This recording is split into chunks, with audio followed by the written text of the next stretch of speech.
Ellis at the end of the shirt. finale. Oh my god. We need to shout out the shirt. Such a tease. Oh, nice. Got it. How in trouble are you for having that shirt? No. In trouble? Yeah. I promised our crew that I would wear this Yeah? Okay. when we left Vancouver because they made it for me and I love them.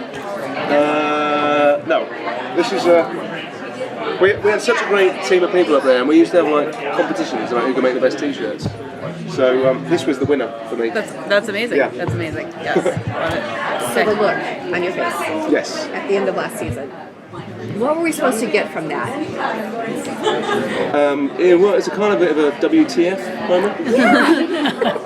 I mean, that was kind of what it is. I mean, it's just one is just kind of like, you know, come around in this desert kind of desolate thing, and then the one thing that, you know, the big kind of like FU to his dad that he thought he'd done and accomplished, and like at least that's taken care of.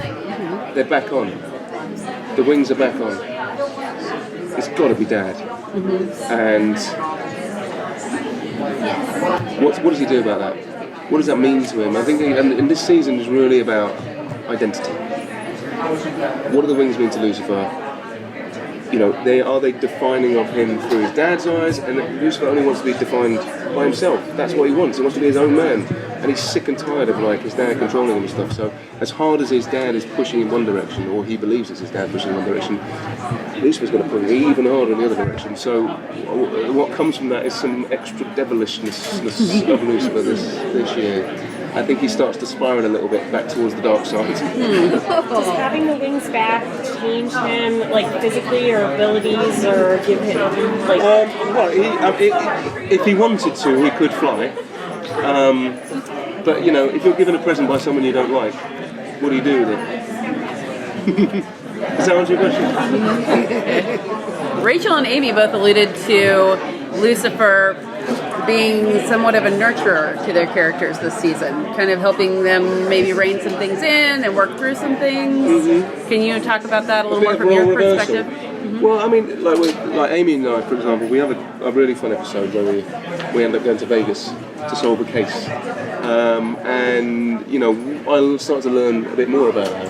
And I love that relationship with Lucifer and Ella because it's kind of what is it about her that he can't put his finger on it, but there's something about her, and the fact that she has a faith that should like just mean that he thinks she's an idiot, but no, and so you know, I would suggest that there's a purity about Ella that is quite sort of alluring for Lucifer somehow. Right. So you know, finding out a bit more about each other, working together. I think she still thinks she's a method actor. And then in terms of Linda, well, Linda's seen so much now. She knows the real truth. So I can probably have a conversation with Linda that I can't have with anybody else. And like, therapy before was therapeutic, but it wasn't based in a real truth. And now it is. So does that mean that she might open herself up to him a bit? So the fun that we're now having, we're in the third season, so the show, you know, we can start cross-pollinating our characters a little. We can start putting them in each other's paths and see what that throws up. And everyone's so good on the show and so accomplished. You know, it's real fun. It's real fun to kind of like, you know, you've got new people to play with. It's fun to watch. How's the Tom Welling being added into the mix? Are you guys going to be enemies? I'm very resentful about that, actually. No, it's great.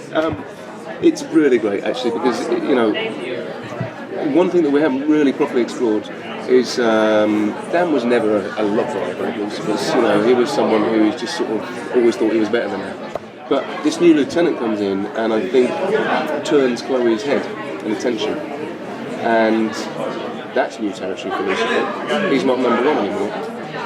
Not that they ever sort of sealed the deal with each other, but they've got this thing. And someone's, you know, it's the closest thing to a relationship Lucifer's ever had. And it's the one relationship that makes him selfless. So it's kind of exposing for him. And then we've got a new person coming in who turns the head of the person that he's got feelings for. How does he respond to that? So, you know, it's going to bring a really sort of fun dynamic, but also kind of like, I mean, literally, and Tom and I are the same height as well. Not only we both called Tom, we're both 6'3", so we can literally stand toe to toe with each other, and we're going to explore that as well. to me. Good. Okay. Thank you. All right, Thank you. Have a great day. You too.